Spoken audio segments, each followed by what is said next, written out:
and welcome to my little cozy and a little bit spooky corner of the internet.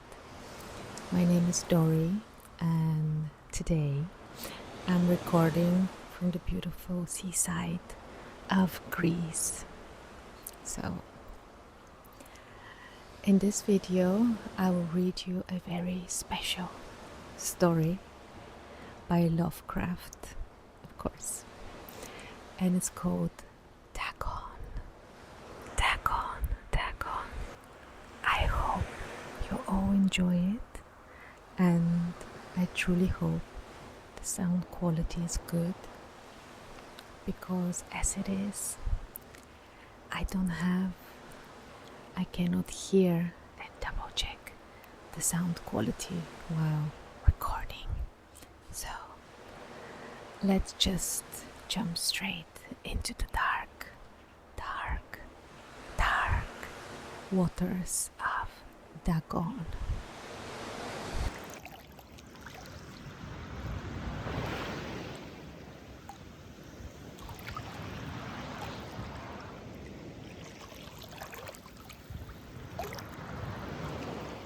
I am writing this under an appreciable mental strain, since by tonight I shall be no more. Penniless, and in the end of my supply of drug, which alone makes my life endurable, I can bear the torture no longer, and shall cast myself from this garret window into the squalid street below. Do not think from my slavery to morphine that I am weakling or a degenerate. When you have read these hastily scrawled pages, you may guess, though never fully realize, why it is that I must have forgetfulness or death. I was in one of the most open and least frequent parts of the broad Pacific, that the packet of which our supercargo fell a victim to the German sea rider.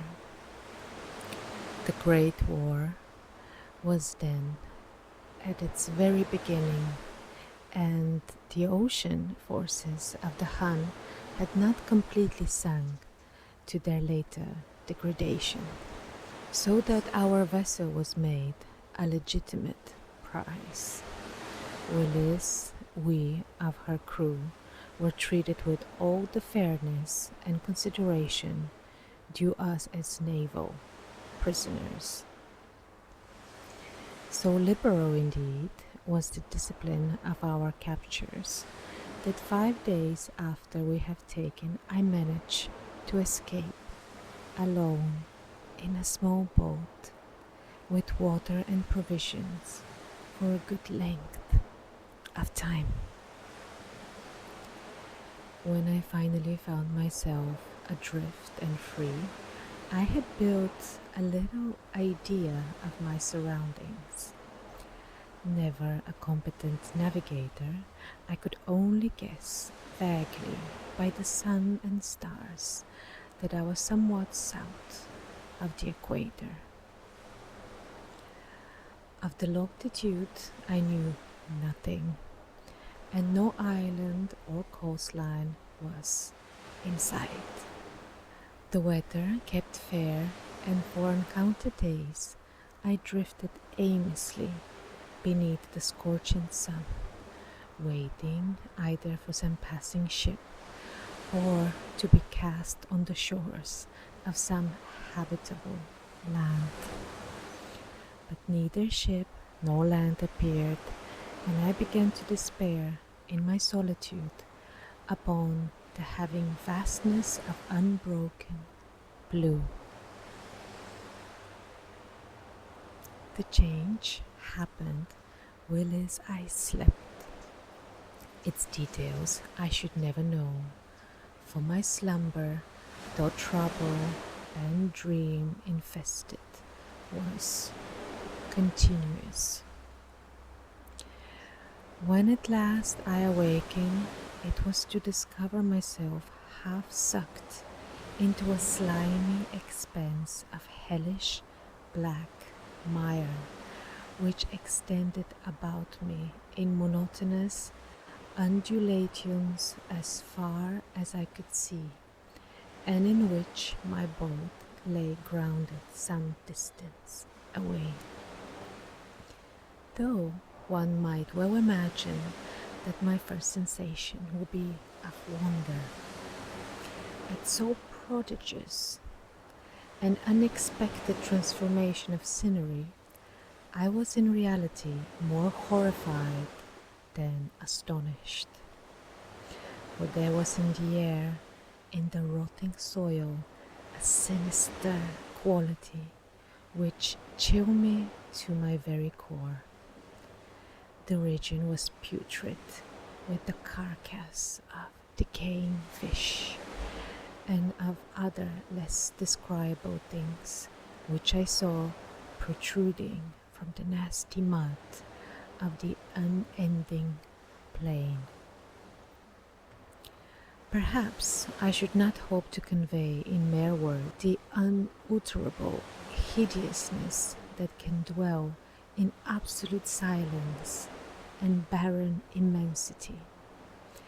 There was nothing within hearing and nothing in sight save a vast reach of black slime. Yet the very completeness of the stillness and the homogeneity of the landscape oppressed me with a nauseating fear. The sun was blazing down from a sky which seemed to me almost black in its cloudless cruelty, as though reflecting the inky marsh beneath my feet. As I crawled into the stranded boat, I realized that only one theory could explain my position. Through some unprecedented volcanic upheaval, a portion of the ocean floor must have been thrown to the surface, exposing regions which for innumerable millions of years had lain hidden under unfathomable watery depths. So great was the extent of the new land which had risen beneath me that I could not detect the faintest noise of the surging ocean. Strain my ears as I might, nor were there any sea fowl to prey upon the dead things. For several hours I sat thinking or brooding in the boat, which lay upon its side and afforded a slight shade as the sun moved across the heavens. As the day progressed, the ground lost some of its stickiness and seemed likely to dry sufficiently for traveling purposes in a short time. That night I slept but little, and the next day I made for myself a pack containing food and water, preparatory to an overland journey in search of the vanished sea and possible rescue.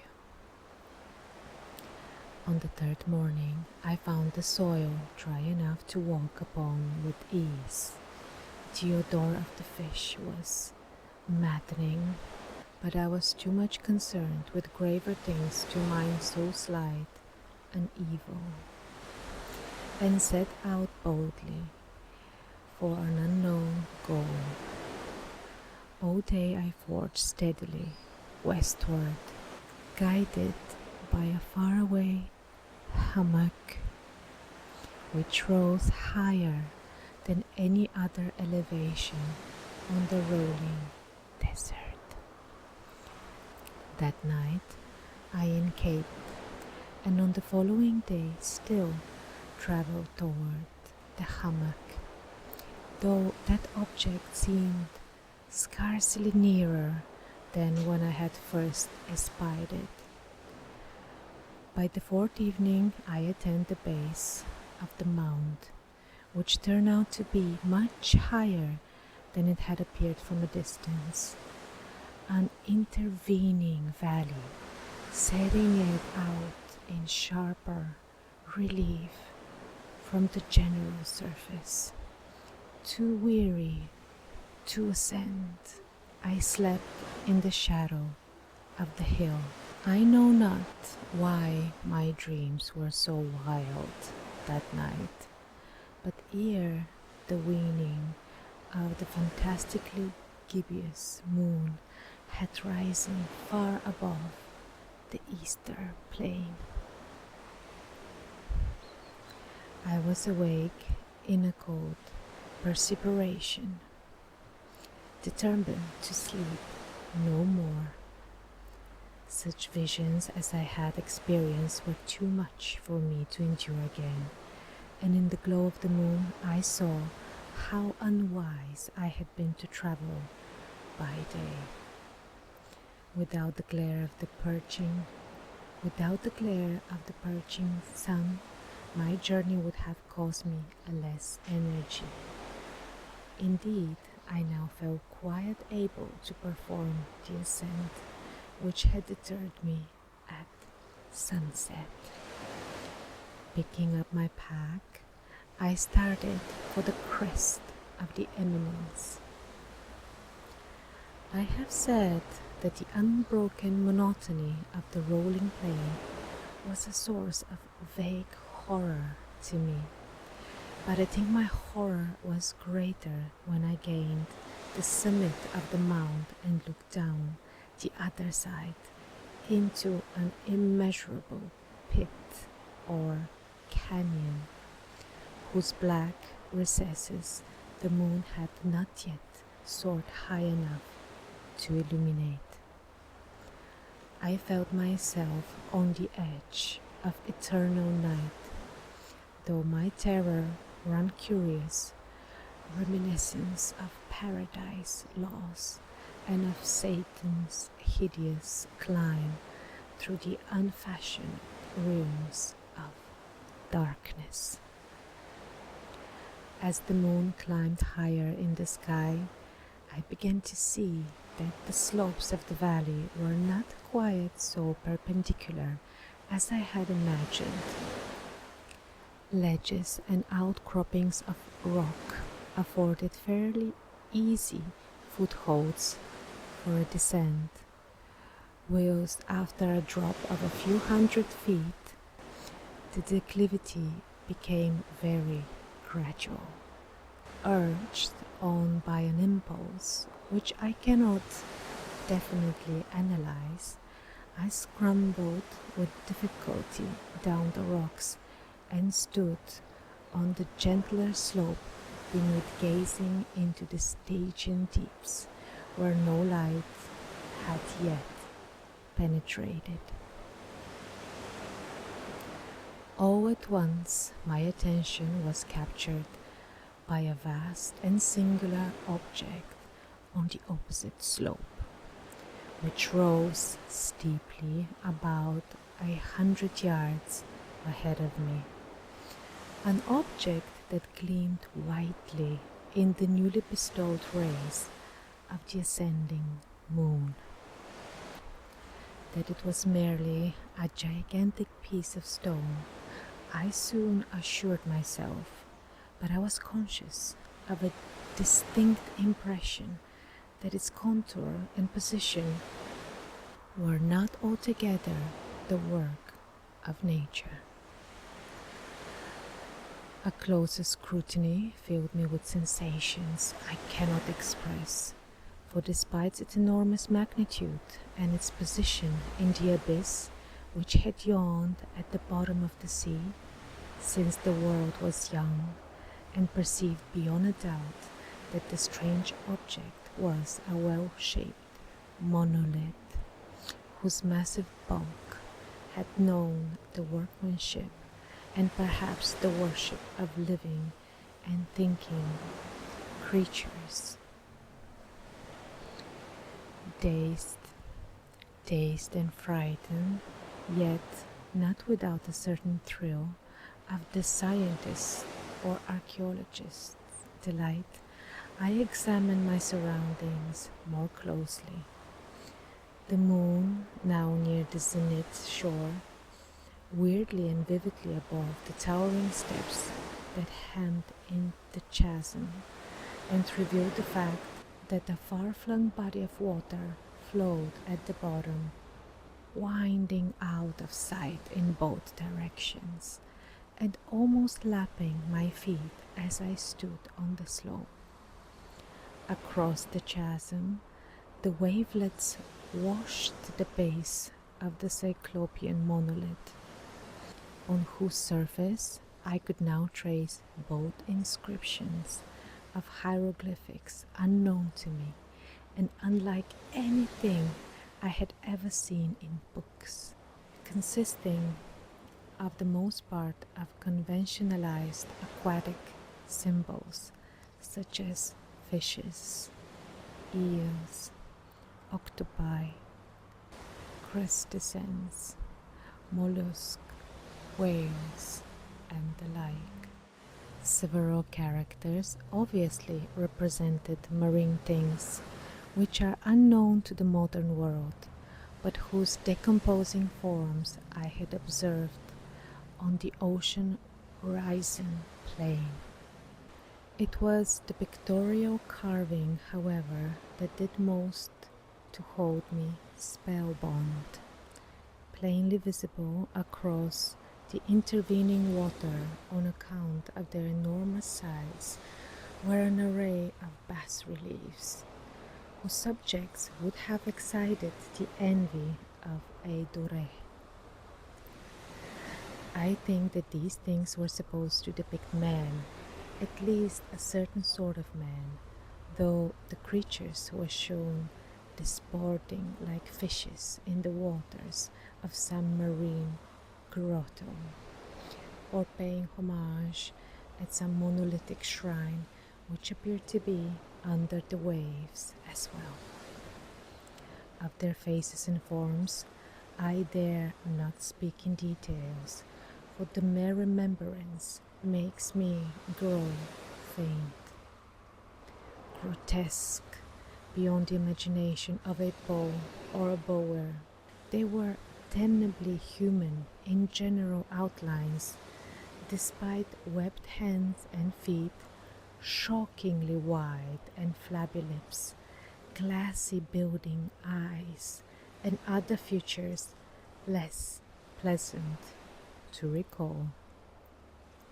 Curiously enough, they seem to have been chiseled badly out of proportion with their scenic background, for one of the creatures was shown in the act of killing a whale, represented as by little larger than himself. I remarked, as I say, their grotesqueness and strange size, but in a moment decided that they were merely the imaginary gods of some primitive fishing or seafaring tribe, some tribe whose last descendant had perished eras before the first ancestor of the Piltdown or Neanderthal man was born. Awestruck at this unexpected glimpse into a past beyond the conception of the most daring anthropologist, I stood musing whilst the moon cast queer reflection on the silent channel before me. Then suddenly I saw it, with only a slight churning to mark its rise to the surface. The thing slid into view above the dark waters, vast, Polyphemus-like, and loathsome. It darted like stupendous monster of nightmares to the monolith about which it flung its gigantic scaly arms, the while it bowed its hideous head and gave vent to certain measured sounds. I think I went mad then. Of my frantic ascent of the slope and cliff, and of my delirious journey back to the stranded boat, I remember little. I believe I sang a great deal and laughed oddly when I was unable to sing. I have indistinct recollections of a great storm some time after I reached the boat. At any rate, I know that I heard peals of thunder and other tones which nature utters only in her wildest moods. When I came out of the shadows, I was in a San Francisco hospital, brought thither by the captain of the American ship which had picked up my boat in mid-ocean.